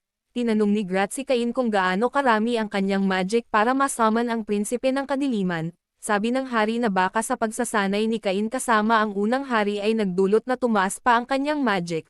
Nabigla si Grat sa narinig, inutusan ng hari si Cain na ipakita ang kanyang nakakabaliw na stats. Sinabihan ng hari si Grat na kung ano ang makikita niya ay hindi dapat ipagkalat, na ito ay isang state secret, kung hindi ay bibitayin siya. Inutusan niya ulit si Cain na ipakita ang kanyang stats, pumayag naman si Cain, at pinakita ang kanyang status window. Nagulat silang lahat nang makita na si Cain ay isa ng demigod, nakita ni Magna na hindi masukat ang status ni Cain, tinanong ng hari si Cain kung ano ang title na ito, lumuhad si Grat, sinabi ni Cain na hindi niya kailangang lumuhad, sabi naman ni Duke Eric na isa na siyang Diyos ngayon, dagdag pa ni Magna na kailangan na nilang tawagin siyang Master Cain, nagulat si Cain, kinumpirma ng hari na hindi wawasakin ni Cain ang kaharian o ang mundo, sagot naman ni Cain na hindi niya ito gagawin, dagdag niya na kapareho ng sinabi sa kanya ni Seth, natakot silang tatlo, nakiusap si Cain na tretuhin siya nila kagaya ng dati, sumang-ayon naman ang hari, dagdag niya na dahil sa status ni Cain, kung sasabihin niya na ibigay sa kanya ang kaharian ay gagawin ng hari, nagulat si Duke Eric at Magna. Sinabi ng hari kay Grat kung nakikita niya kung bakit kailangan itong itago, dagdag ng hari na aayusin niya ang audience para ma-promote si Cain bilang Viscount, at mamahala siya ng isang bayan, at kung magtatagumpay si Cain ay iaanunsyo niya ang engagement ni Cain, at hindi siya tatanggap ng pagtutol, at maari na malapit sa kapital ang bayan. Dagdag ng hari na ang tao na hindi kayang protektahan ang isang bahay o isang bayan ay hindi makakayang protektahan ang isang bansa. Sa mansion ni Cain, nag-congratulate si Sylvia kay Cain, at tinanong kung saang bayan ang kanyang pamamahalaan. Sagot ni Cain ang hindi pa niya alam, pero malapit ito sa kapital. Nagmungkahi si Sylvia na mag-celebrate sila, kasama ang mga taong malapit lang sa kanya.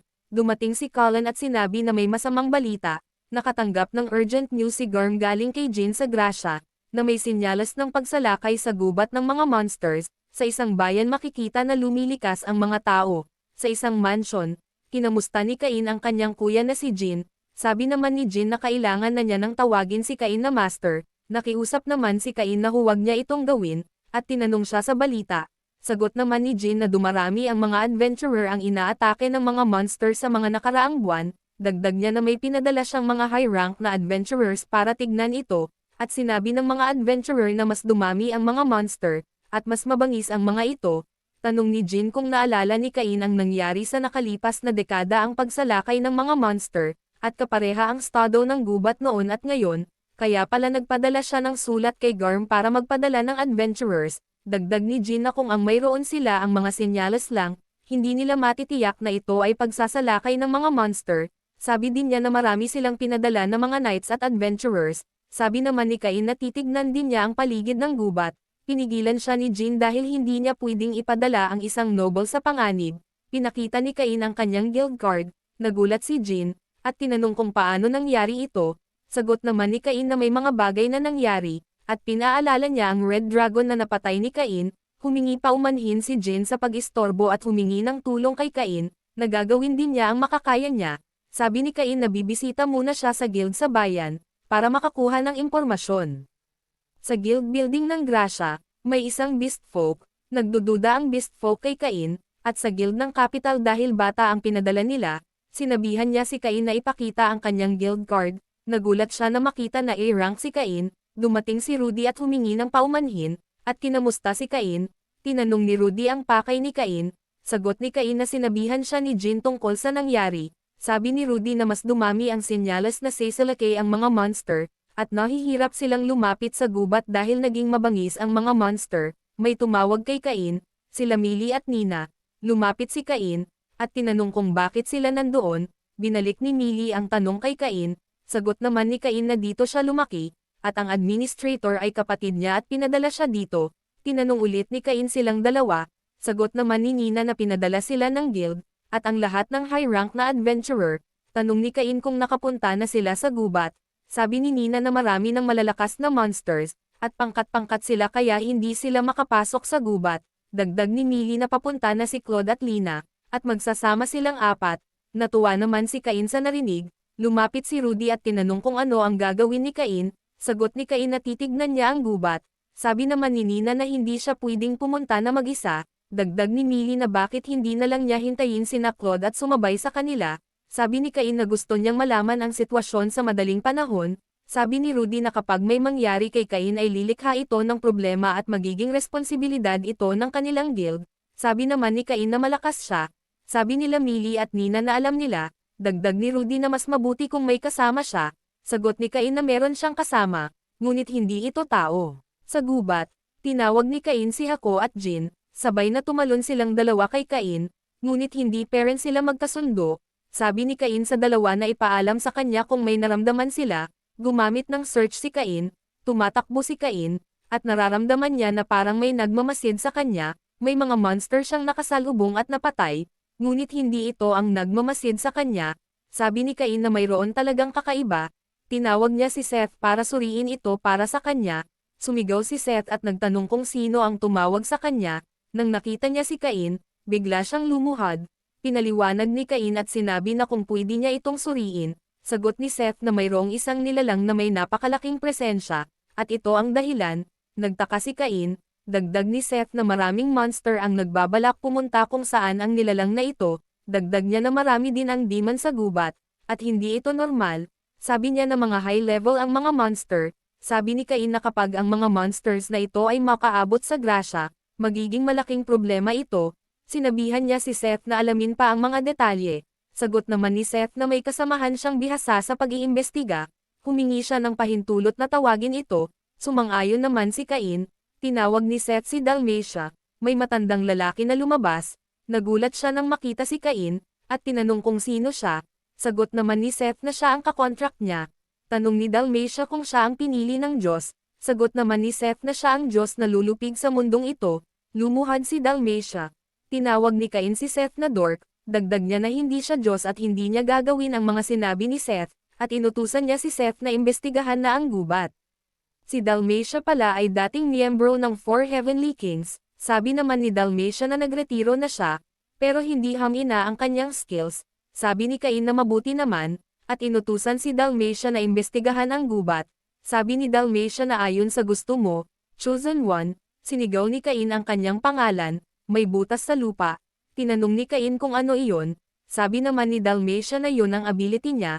Tinignan ni Cain at nagulat siya. Dagdag ni Dalmatia kung gusto bang makita ni Cain. Sagot naman ni Cain na huwag niyang palabasin ang mga ito. may mga maliliit na parang insekto ang nagkalat sa gubat, may mga red dragon na lumabas, at pinatay ni Cain ang isa. Nagulat si Dalmatia sa nakita at natuwa naman si Seth. Naubos ni Cain ang mga red dragon. Tinanong ni Dalmatia kung yun ba ang kapangyarihan ng pinili ng Diyos. Tumanggo si Seth. Bumalik si Cain bitbit ang mga monster. Sanabihan ni Cain si Seth na siya muna ang bahala dito. Babalik muna siya sa bayan para ipaalam sa kanila ang sitwasyon. Nagpaalam si Cain at gumamit ng teleport. Gulat na gulat si Dalmatia. Sabi niya na hindi man lang nila naianggat ang kanilang mga espada. Sa Guild ng Grasya, tanong ni Millie kung ano ang dala ni Cain. Sabi naman ni Nina na marami dito ay mga monster na di pa niya nakikita. Hindi naman makapaniwala si Rudy, at sabi niya na ang mga ito ay A at S rank. Dumating si Claude at Lina. Tinanong ni Lina kung saan galing ang mga ito. Sagot naman ni Cain na galing ito sa gubat ng mga monster. Nagulat si Claude. Sumang-ayon naman si Millie. Sabi ni Cain na may mas malakas pa sa pusod ng gubat, na kailangan nilang higpitin ang pagbabantay sa gubat ng monster. Sabi ni Dalmatia na may nilalang na ayaw silang palapitin, at tinatakot sila. Sabi naman ni Seth na may nangangahas na takutin siya, at tinanong si Dalmatia kung kinakalawang na ba siya. Sagot naman ni Dalmatia na oo, dahil matagal na siyang hindi nakikipaglaban. Sabi naman ni Seth na ito ay therapy para bumalik ang kanyang kondisyon, at papasok sila. Pumayag naman si Dalmatia at sinabi na isa itong nakakapagod na therapy. Naramdaman ni Aaron na may paparating at hindi ito alagad ng mga Diyos. Sa isang parte ng gubat, nagbigla sila Seth sa nakita. Napakaraming monster. Inutosan ni Aaron ang mga monster na umatake. Sumugod ang mga monster. Nagmamadali sila Seth para ipaalam kay Cain. May naramdaman si Cain. Tanong naman ni Claude kung ano ito. Tumakbo si Cain palabas. Tumunog ang bell. Dumating si Seth. Tinanong ni Claude kung sino siya. Sabi naman ni Cain na kilala niya si Seth. Binalita ni Seth na sumasalakay na ang mga halimaw. Nabigla silang lahat. Inutosan ni Cain si Rudy na ipaalam ito sa kanyang kapatid, at sina Claude at Lina para tip-onin ang mga adventurers upang pigilan na makapasok ang mga halimaw, at siya ay pupunta sa gubat ng mga monsters. Sabi ni Rudy na mapanganib ito. Sagot ni Cain na huwag silang mag-alala dahil may mga kaibigan siya na mas malakas pa sa A-rank adventurers, na ikinatuwa naman ni Seth. Sabi niya dahil sa sinabi ni Cain kailangan niya sakripisyo ang buhay niya para kay Cain. Nang paalis na sila Cain, dumating si Tijuana, at niyakap siya. Sabi ni Tijuana na humingi ng tulong si Garm sa Chivalric Order. Tanong ni Cain kung nag-iisa lang ba siya. Sagot ni Tijuana na nauna siya dumating, at susunod sila Dame. Tanong niya kung sumasalakay na ba ang mga monster. Sagot naman ni Cain na oo, at papunta siya sa gubat. Sasama sana si Tijuana. Ngunit pinigilan siya ni Cain at sinabi na kailangan niya protektahan ang bayan. Nasabik naman si Tijuana. Umalis na si Cain at Seth.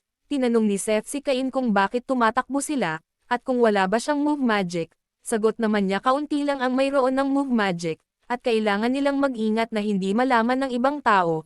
Sa gubat, makikita na nakikipaglaban si Dalmatia sa mga monster, at naalala niya ang nakaraan, may red dragon sa likod, tinamaan ito ng fire magic. Dumating si Cain at Seth, gumamit si Cain ng inferno.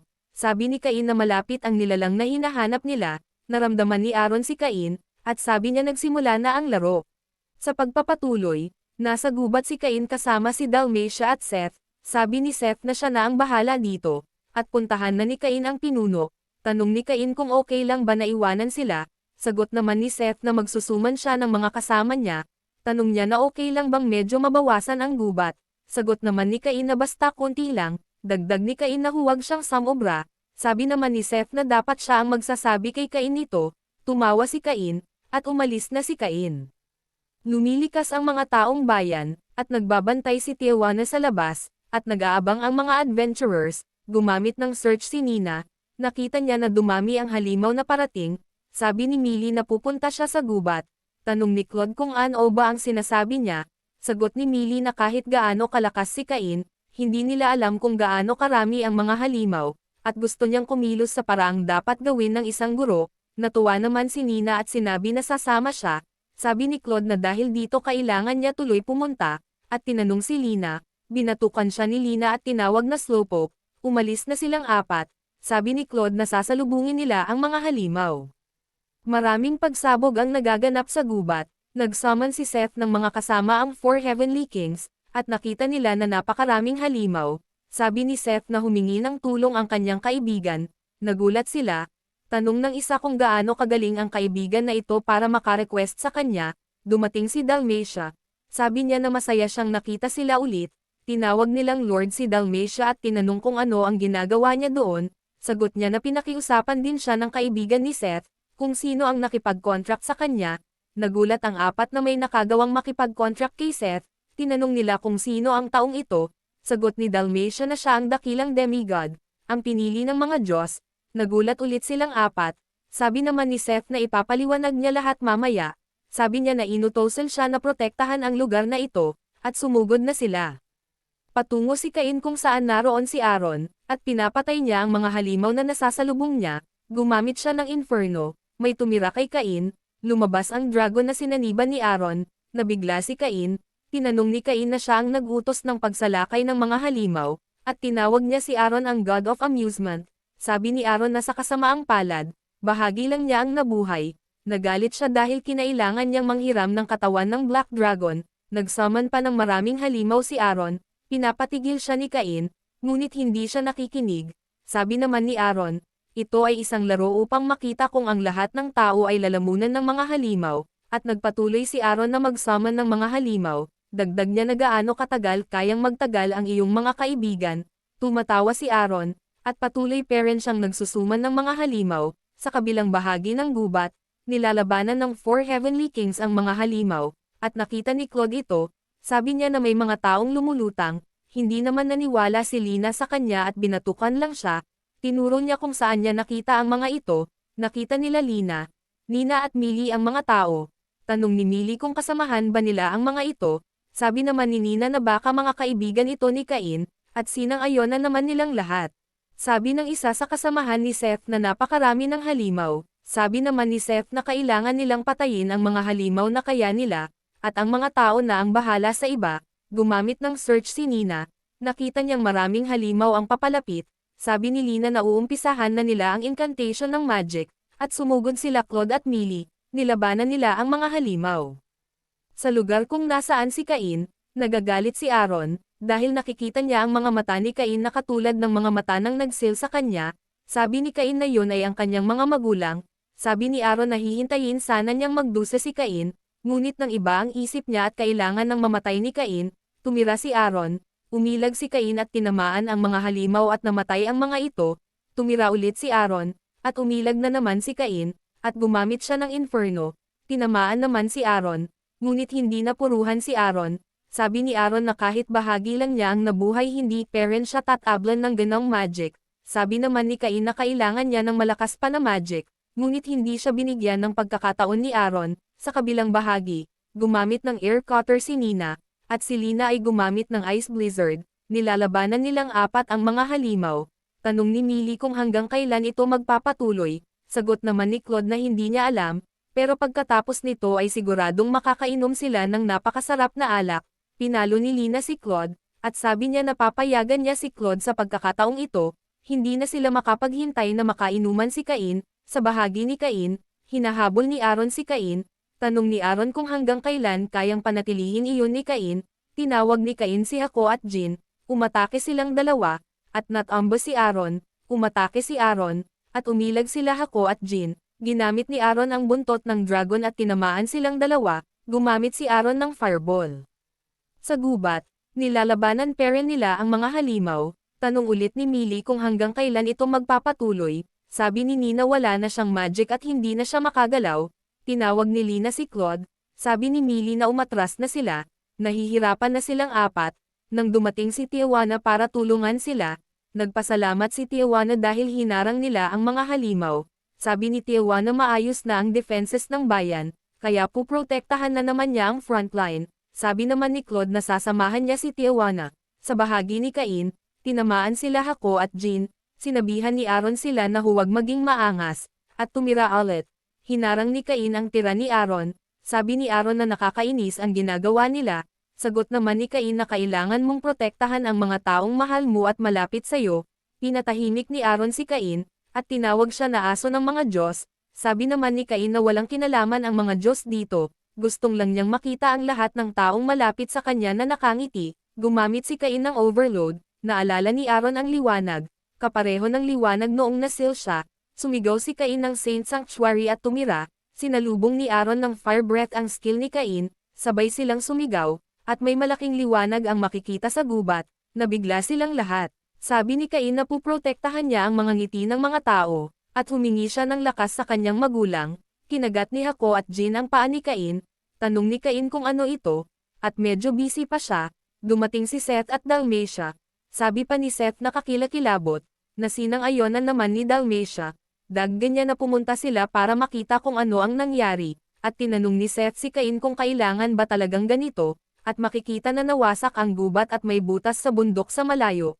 Sabi ni Dalmatia na kailangan malaman ni Cain kung ano ang dapat pwede at hindi pwede niyang gawin, sagot naman ni Cain na ang Black Dragon, sabay nilang tinawag si Cain, at tinanong ni Dalmatia kung saan siya nakakita ng Black Dragon.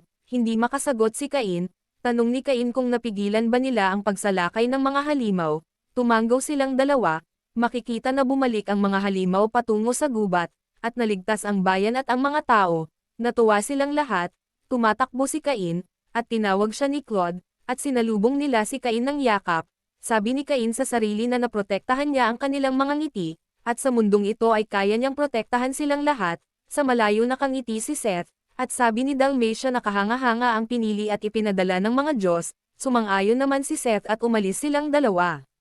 Sa palasyo, tinanong ng hari kung ano ang liwanag na nakita nila sa kalangitan, dagdag pa ng hari na makikita ito hanggang sa kapital, pinaliwanag ni Cain ang nangyari.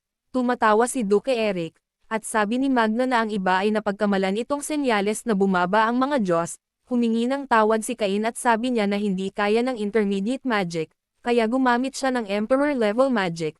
Nagulat ang hari at si Magna, at patuloy pa rin sa pagtawa si Duke Eric. Pinagalitan si Cain ng hari at sinabi na ilang ulit ba niyang ipaalala kay Cain na huwag gumamit ng sobrang lakas na magic. Humingi ulit ng tawad si Cain, tinanong din ng hari si Cain kung sino ang lalaking gumagamit ng magic habang nakalutang na nakita sa gubat. Sagot ni Cain na ang prinsipe ng kadiliman, humingi siya ng tulong sa prinsipe ng kadiliman, nagulat ulit ang hari at si Magna.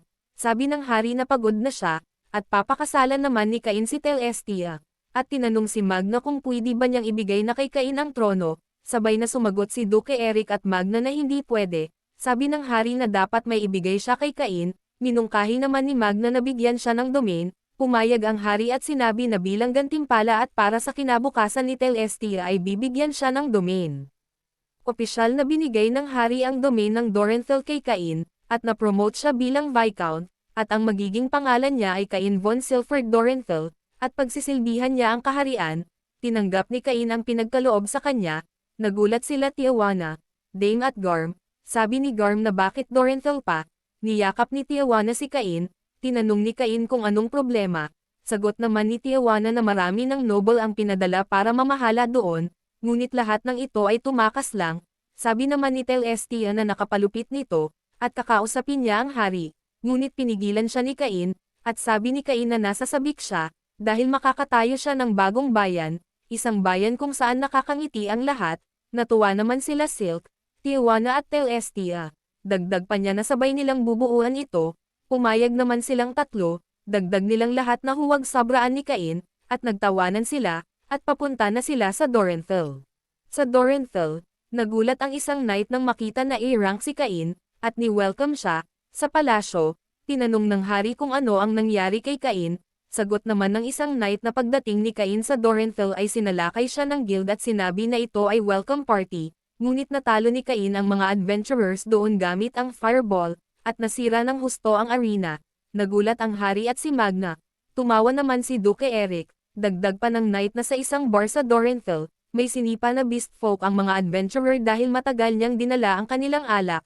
Nagalit si Cain at sinipa palabas ang dalawang adventurers, nakita ito ng isang knight doon at inaresto si Cain, nagulat lalo ang hari at si Magna, at patuloy pa rin sa pagtawa si Duke Eric. Kinuwento ni Cain kina Silk at Telestia ang nangyari pagdating niya sa Dorenthal, biglang dumating si Seth at humingi ng tulong kay Cain, tanong ni Cain kung ano ang nangyari, nakita ni Telestia ang sungay ni Seth at tinanong si Cain kung siya ba ang prinsipe ng kadiliman. Dagdag ni Telestia na medyo bagbog si Seth para maging prinsipe ng kadiliman, Umiiyak si Seth at sinabi na pinalayas siya ng kanyang asawa dahil nalaman nito ang pagtataksil ni Seth. Sabi naman ni Cain na kaya siya lumapit sa kanya. Dumating ang asawa ni Seth, Lefan ang pangalan ng asawa ni Seth. Tanong ni Lefan kung hindi ba niya alam ang problemang naidudulot sa pinaggagawa niya. Nagpakilala si Lefan von Dalstein sa kanila. Humingi siya ng tawad sa ginawa ni Seth. Namangha naman sila Telestia at Silk sa kanya. Nagpakilala naman si Cain. Tinanong ni Lefan si Cain kung ano ang tingin niya kay Seth bilang isang lalaki. Sagot naman ni Cain na ito ay hindi mapapatawad. Nabigla si Seth. Sabi ni Cain na syempre naman, dagdag niya na paano naiisip ni Seth ang ibang babae, kung may maganda na siyang asawa. Natuwa naman si Lefan sa narinig. Sabi naman ni Seth na napaka-sweet ni Lefan bago niya ito pakasalan, at binalaan niya si Cain na nagbabago ang mga babae pagkatapos ng kasal. Nagalit si Lefan. Sabi naman ni Silk na hindi dapat ganun magsalita si Seth pagkatapos ng ginawa niya. Dagdag pa ni Telestia na sigurong maraming matatamis na salita ang sinabi niya kay Lefan bago sila ikasal, at sabay nilang sinabi na mali ang ginawa ni Seth. Sabi ni Cain sa sarili na bakit ganun ang nararamdaman niya na hindi naman siya nagkasala. Natuwa naman si Lefan dahil sinabi nilang dalawa ang gusto niyang sabihin. Binalalan ni Lefan si Cain na kapag pinaiyak niya sila Silk at Telestia ay alam na niya ang mangyayari. Sumagot naman si Cain ng yes ma'am. Inaya ni Lefan na umuwi na sila ni Seth. Natuwa naman si Seth. Dagdag pa ni Lefan minsan lang ito, at dahil nakitingin sila, nagpaalam na silang dalawa. Sa palasyo, dagdag pa ng night na sumugod si Cain sa simbahan at nirereklamo na humihingi sila ng labis sa ikapo. Nagulat ang hari. Sabi pa ng night na, noong pumunta ang guild at underground guild sa simbahan para atakehin ang pari, ay nakaabang si Cain para pigilan sila. Sabi ng hari na ang mga bagay ay umabot ng ganoon. Sabi naman ng knight na may mas malala pa dito. Gumawa si Cain ng pader. Tumawa naman si Zenom. Tanong naman ni Rhyme kung ayos lang ba ito. Sabi naman ni Zenom na oo. Sabi niya na marami pang bagay ang kailangan nilang gawin ni Cain. Nagprotesta sila Tijuana, Silk at Telestia dahil mas maganda pa ang kastilyo ni Cain kaysa sa hari. At ito ay medyo sumusobra na. Tanong naman ni Cain kung ganun ba. Sagot naman nila Silk at Telestia na oo, at kailangan ba talaga ito? Si Cain ay na-reincarnate galing sa kabilang mundo at dala ang kanyang memorya, at pinagkalooban siya ng overpower na stats na may level 10 na proteksyon galing sa mga Diyos, at magpapatuloy ang istorya ni Cain. At dyan nagtatapos ang Season 1 ng anime na ito. Salamat sa mga nanood. Kung bago pa lang kayo ay mag-subscribe na kayo para maging updated sa susunod na video. Hanggang sa susunod na anime mga boss. Ingat!